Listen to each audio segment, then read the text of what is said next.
Si Inday? Opo. Ay, kaligayan ng Inday impeach nila.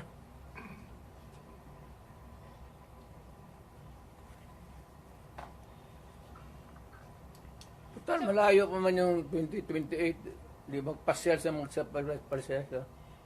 So she's running in 2028 for president. Hindi, wala siguro. Sabi mo kasi malayo pa ang 2028. Therefore, yun ang conclusion. Kaya pa, malayo pa. Doon na tayo, pagdating natin, mag-decide tayo kung tama na yung, sabi ko nga kay Inday, tama na yung Vice President. Total, tatay niyan, presidente man. Okay na yan.